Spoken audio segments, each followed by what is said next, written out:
Kita lanjutkan ya, masih klasifikasi makhluk hidup. Kelima adalah kelompok Monera dan Protista. Kelompok atau kingdom Monera itu terdiri atas organisme uniseluler yang berukuran mikroskopis, yang paling kecil banget. Kelompok Monera lebih dikenal sebagai kelompok bakteri. Seluruh organisme dari Monera tersusun atas sel prokariotik. Kenapa? Karena tidak memiliki membran inti. Kelompok Monera hanya dapat dilihat menggunakan mikroskop. Ya, mata kita nggak bisa itu, harus dibantu dengan mikroskop. Secara umum, bakteri terdiri atas 3 bentuk, yaitu bentuknya ada yang bulat, ada yang batang, ada yang spiral. Beberapa jenis bakteri bermanfaat untuk membuat produk makanan seperti yogurt dan keju. Jadi tidak selamanya bakteri itu negatif. Selain bakteri, organisme yang termasuk ke dalam kelompok Monera adalah ganggang biru hijau yang lebih menyerupai tumbuhan karena mengandung klorofil. Berikut adalah yang termasuk dalam Monera. A. Bakteri. Bakteri merupakan mikroskopis sehingga hanya dapat diamati dengan mikroskop. Selnya bersifat prokariotik, artinya apa? Inti sel tidak diselubungi oleh membran inti, sehingga hanya disebut daerah inti. Bakteri dapat hidup hampir di semua lingkungan, dimanapun tuh bakteri bisa hidup. Perkembangbiakannya dengan membelah diri. Pada kondisi yang ideal, setiap sel bakteri akan membelah menjadi 2 setiap 20 menit. Awas tuh. Hati-hati bakteri ya, yang negatif terutama. Bentuk bakteri bermacam-macam, ada yang berbentuk batang atau basil, berbentuk bulat atau kokus, dan ada yang berbentuk lengkung atau seperti spirillum. Bakteri yang berbentuk basil dan kokus biasanya mempunyai flagella atau rambut cambuk yang digunakan sebagai alat gerak. Bakteri ada yang dapat hidup tanpa menggunakan oksigen, yang disebut bakteri anaerob. Misalnya siapa? Clostridium tetani yang penyebab penyakit tetanus. Itu tanpa menggunakan oksigen dia hidup.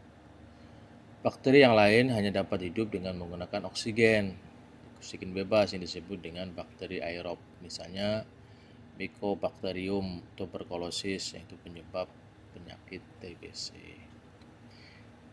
Kemudian yang kedua yang termasuk pada kelompok Monera adalah ganggang biru. Ganggang biru merupakan ganggang bersel satu berbentuk klorofil atau multisel. Selain mempunyai klorofil, karotenoid juga mempunyai pigmen yang tergolong fibobilin, yaitu vicocyanin berwarna biru dan phycoerythrin berwarna merah. Disebut ganggang biru kenapa? Sebab warna yang dominan berwarna biru. Manfaat ganggang biru antara lain Anabaina azaleae itu digunakan sebagai pupuk. Kemudian spirulina sebagai bahan makanan yang mengandung protein dan lain-lain. Kemudian ada lagi selain kelompok Monera juga disebut dengan kingdom Protista. Apa itu Protista? Adalah kelompok makhluk hidup yang sel-selnya eukariotik.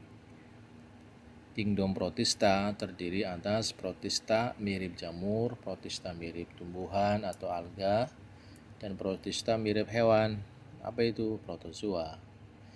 Alga mirip seperti tumbuhan karena berukuran mikroskopis, kecil banget, mengandung klorofil dan dapat melakukan fotosintesis.